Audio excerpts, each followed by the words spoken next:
కూడా తెలుస్తుందని చెప్పి అండ్ ఆల్ ఆఫీసర్స్ ఆ రోజు ఓన్లీ అదే మన ఎక్కడైతే ఉత్సవం జరుగుతుందో అక్కడే ఈ ట్రైబల్ యొక్క ఫుడ్ కూడా తీసుకునే విధంగా అలాంగ్ విత్ ఎవరైతే నేను చెప్పాను ప్రజలంతా వస్తారు, ప్రజలతో పాటుగా ఈ స్పెషల్ గెస్ట్లు ఎవరైతే ఉన్నారో వాళ్ళందరితో కలిసి నేను సో ఒకసారి మీరు కూడా మీరు ఒకసారి ఇంట్రడ్యూస్ చేసుకొని మీ యొక్క సలహాలు కానీ సూచనలు కానీ ఏం సో బిఫోర్ మీకు ఒకసారి నేను మైక్ హ్యాండ్ ఓవర్ చేసే ముందు I will request Prashant give his remarks. Last time ఎలా జరిగింది అనేది చూసాము. చాలా సింపుల్గా జ్యోతి ప్రజ్వలన చేసి దాని తర్వాత అందరికి ఉంది. బట్ ఈసారి సార్ ఏమన్నారు అంటే we can go much more.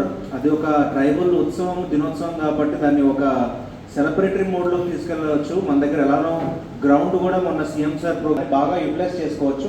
Participation from చాలా మారుమూలుగా ఉంటున్న ట్రైబ్స్ ఎవరైతే ఉన్నారో మొత్తం మనకి 8 ఉన్నారు కాబట్టి వాళ్ళందరినీ కూడా తీసుకొని వచ్చి అండ్ ఆల్సో మనకి ఇప్పుడు ఎవరైతే ఇక్కడ డిపార్ట్మెంట్స్ వర్క్ చేస్తున్నాయో వాళ్ళలో కూడా చాలా మంది ట్రైబల్స్ వర్క్ చేస్తున్నారు కాబట్టి అండ్ ఆల్సో మార్నింగ్ ఒక 1 కిలోమీటర్ ఆదివాసీ దినోత్సవం వాక్ తెలుస్తుంది. ఆ రోజు విధంగా చేద్దామని చెప్పేసి సార్ ఐడియా చెప్పారు. సో ఇంకా మాకు బుర్రకి తగ్గ ఐడియాస్ ఏమైనా ఉంటాయి కదా, అవి నేను చెప్పారు అంటే ఖచ్చితంగా చేసుకోండి మీ పేరు చెప్పేసి నేను మీకు సజెషన్స్